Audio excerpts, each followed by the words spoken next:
نبی علیہ الصلوۃ والسلام نے ہمیشہ 11 رکعتیں پڑھی ہیں.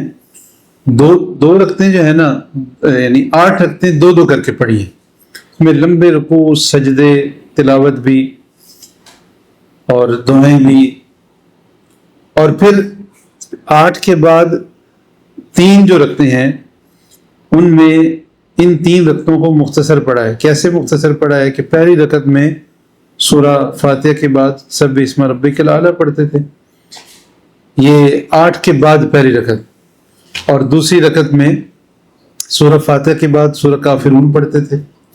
تیسری رکعت میں نبی علیہ الصلوۃ والسلام سورہ فاتحہ کے بعد سورہ اخلاص پڑھتے تھے. ان 3 رکعتوں کو پڑھنے کے مختلف طریقے احادیث میں ثابت ہیں.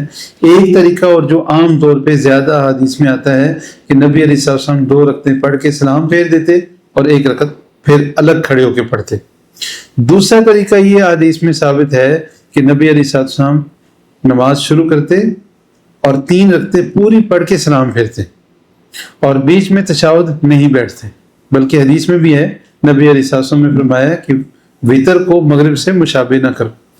پھر اور احادیث ہیں جن میں نبی علیہ الصلوۃ والسلام نے ان 3 رکعتوں کے ساتھ پہلے 2 اور جس میں تلاوت کی ہے، زیادہ لمبے سجدے کی ہیں، یعنی 11 میں سے 3 کے ساتھ 2 اور ملائی ہیں، 5 رکعتیں بھی اکٹھی پڑھی ہیں.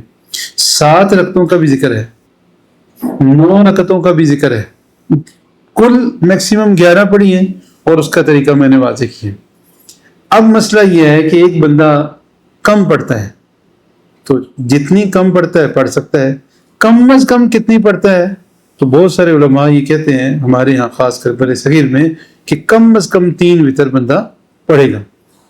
تو اس میں ایک جو طریقہ ہے وہ تشہد جو بیچ میں بیٹھتے ہیں یہ سنت کے خلاف ہے، بیچ میں 2 رکعتوں کے بعد جو بیٹھتے ہیں، کیونکہ واضح حدیث ہے نبی علیہ الصلوۃ والسلام نے فرمایا مغرب کے مشابہ نہ کرو.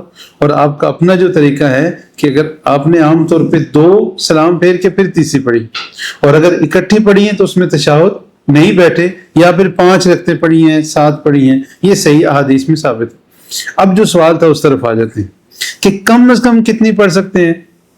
تو 11 سے کم جتنی بھی کرتے ہیں کر سکتے ہیں، اور 3 پہ بھی اتفاق ہے. اب مسئلہ آ جاتا ہے 3 اور 1 کا کہ کیا 3 پڑھنی ضروری ہے یا 1 پڑھنی ضروری ہے. میں یہ نہیں کہہ رہا کہ آپ 3 نہ پڑھیں، ہمیشہ 1 پڑھیں، لیکن 1 پڑھنا جائز ہے. جائز کیوں ہے؟ ایک تو نبی علیہ الصلوۃ والسلام نے 2 پڑھی اور پھر 1 الگ رکعت پڑھی، اس سے مسئلہ اخذ کرتے ہیں بہت سارے علماء. اور ایک اور مسئلہ جو اس بات کو بالکل واضح کر دیتا ہے وہ ہے ایک عبداللہ ابن عباس رضی اللہ عنہ سے ان کے پاس ایک بندہ آیا اور اس نے پاس بیٹھ کے کہا کہ معاویہ بن ابی سفیان، اور بھی ہے اس موضوع پہ دلائل، لیکن میں ایک ہی روایت بیان کرتا ہوں، بالکل واضح ہو جاتا ہے مسئلہ.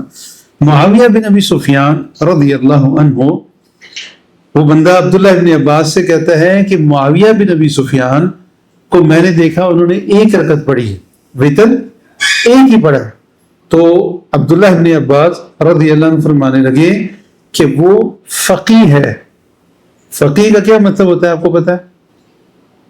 فقیہ ویسے ایک عام جو مطلب ہے وہ تو ہے سمجھدار ہے، اور فقیہ کہتے ہیں فقہ کی کتابوں میں آپ کو پڑھتے ہیں، جیسے امام ابو حنیفہ ان کو فقیہ کہتے ہیں، یا جس نے فقہ کا علم حاصل کیا ہے اور قرآن اور حدیث کو صحیح سمجھتے ہیں اس کو بھی فقیہ کہتے ہیں. جیسے حدیث میں ہے نبی علیہ الصلوۃ والسلام نے فرمایا اللہ جس کے بارے میں خیر کا ارادہ کرتا ہے تو اسے یفقہہ فی الدین، اسے دین میں سمجھ ادا کر دیتا ہے. تو عبداللہ ابن عباس فرما رہے ہیں معاویہ بن ابی سفیان کے بارے میں یہ سن کے کہ انہوں نے 1 رکعت پڑھی ہے وتر، تو عبداللہ ابن عباس کہتے ہیں کہ وہ فقیہ آدمی ہے، سمجھدار بندہ ہے. اب اگر وہ کام غلط کیا ہے تو پھر حضرت عبداللہ یہ کہتے ہیں عبداللہ ابن عباس کہ وہ بندہ سمجھدار ہے. اب یہاں پہ اس کا جواز ثابت ہو گیا کہ 1 رکعت پڑھنا جائز ہے. نبی علیہ الصلوۃ والسلام نے کتنی رکعتیں پڑھی ہیں؟ 11، اس سے کم نہیں پڑھی. 2 رکعتیں لمبی پڑھی ہیں اور 3 رکعتوں کے ساتھ حدیث میں کان یوتر بثلاث، 3 کے ساتھ نبی علیہ الصلوۃ والسلام یہ جو جفت پڑھتے تھے، جفت اور طاق سمجھتے ہیں نا سب، یہ 2 رکعتیں جو جفت پڑھتے تھے، یوتر بثلاث، 3 رکعتیں یہ ہلکی رکعتیں پڑھ کے اس کو نبی علیہ الصلوۃ والسلام اس کو طاق کر لیتے تھے، 8 کو 3 کے ساتھ ملا کے 11 رکھتے. تو نبی علیہ السلام نے 8 اور 3 11 رکھتے پڑھی ہیں. یہ آپ کا پوری زندگی کا معمول رہا ہے، آپ نے اس سے کم نہیں پڑھی. اب اگر کوئی بندہ 1 وتر پڑھتا ہے تو یہ جائز ہے، 3 رکعت وتر پڑھتا ہے تو وہ اور اچھا ہے، اور اگر کوئی جتنی رکعتیں زیادہ کرتا ہے اور اچھا ہے، اور اگر 11 رکعتیں پڑھتا ہے تو وہ اور زیادہ ثواب ہے، اور وہ مسنون عمل ہے. 8 اور 3 11 پڑھتا ہے، مسنون عمل ہے.